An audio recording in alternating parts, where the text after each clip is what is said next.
Bonjour et bienvenue à cette quatrième vidéo de la Riddle of Covid. Donc, toujours pas l'occasion de se revoir dans les salles. Donc, petit sujet du jour, comment se débarrasser d'un attentiste. Donc, on va commencer. Qu'est-ce qu'on entend par le mot attentiste?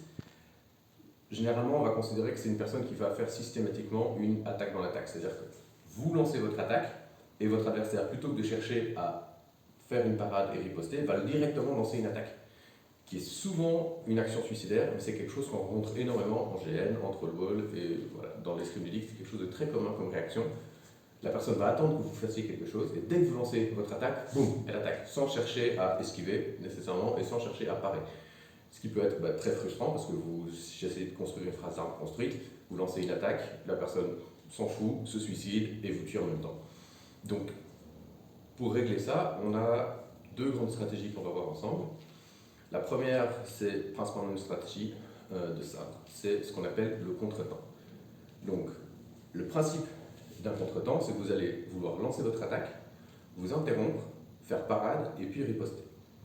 Donc, ce qui donne, je lance mon attaque, la personne lance son attaque aussi, en attentiste qu'il est, potentiellement d'ailleurs sur la ligne que j'ouvre. Je vais donc refermer, revenir en parade et terminer mon attaque. Donc, si je voudrais lancer ça en une fois, je pourrais même créer une invitation en ouvrant trop mon bras, plutôt que de lancer une attaque bien droite, j'ouvre pour inviter une riposte ici. Donc je fais 1, je ferme, et je riposte. Tac. Donc c'est lancer l'attaque, l'interrompre, parade, riposte. Qui peut se lancer n'importe où. On peut lancer ici. Si la personne vient là, lancez votre attaque, vient ici, parade, riposte. Idéalement, dans votre parade riposte, vous êtes déjà bien avancé. Donc si vous avez l'occasion de prendre déjà une ligne intérieure pour empêcher votre adversaire de riposter, de parer sur votre riposte, ce sera l'idéal pour vous. Et pour le concept des lignes intérieures, extérieures, ouvertes, fermées, ce sera un sujet spécifique sur une autre vidéo. Donc pour ceux qui connaissent déjà, vous avez l'info. Pour les autres, vous attendez. La deuxième option qu'on a pour combattre, pour battre donc cet attentiste, ça va être un des quatre schémas qu'on voit dans l'esprit de l'épée, qui est le presseur. Donc le concept d'un presseur, c'est que c'est quelqu'un qui va avancer sur son adversaire, il va prendre l'avantage, il va prendre l'initiative de déplacement, avec l'intention dans son déplacement de faire une parade.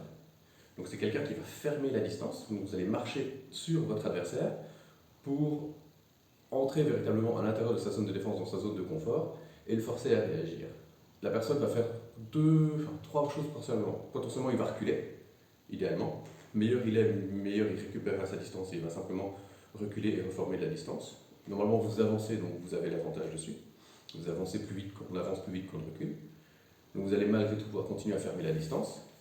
Les deux autres options qu'il peut faire, c'est attendre l'attaque jusqu'au bout et faire une parade, ce qui est peu commun chez un attentiste. Ou alors, dans le cas d'un attentiste, il y a un moment où il va juste plus pouvoir attendre et vous allez juste entrer et il va lancer une attaque désespérée. Le genre d'attaque en mode « Ah, qu'est-ce qui se passe ?» Donc c'est une attaque qui va être généralement mal coordonnée, et c'est cette attaque-là que vous cherchez en tant que presseur, parce que vous allez avancer, il va lancer une attaque potentiellement déjà sur une ligne fermée, peut-être même sur votre sabre qui est déjà en place, et dans ce cas-là, vous faites parade riposte en ayant atteint une situation potentiellement de close. Donc ça, ce sont les deux meilleures stratégies que j'utilise dans les cas où je veux pouvoir vaincre un attentiste. Comment je vais utiliser l'une plutôt que l'autre? Techniquement, si j'ai un grand bouclier avec moi, je vais plutôt préférer le presseur, surtout si j'ai le champ libre pour avancer sur la personne. Forcément, au milieu d'une ligne fermée, vous pouvez rester tout seul, vous allez faire battre par ceux qui sont autour, donc là ça ne marche pas. Mais si vous êtes dans une situation de relativement duel ou de skirmish et vous avez un grand bouclier, pour moi, presseur c'est plus facile.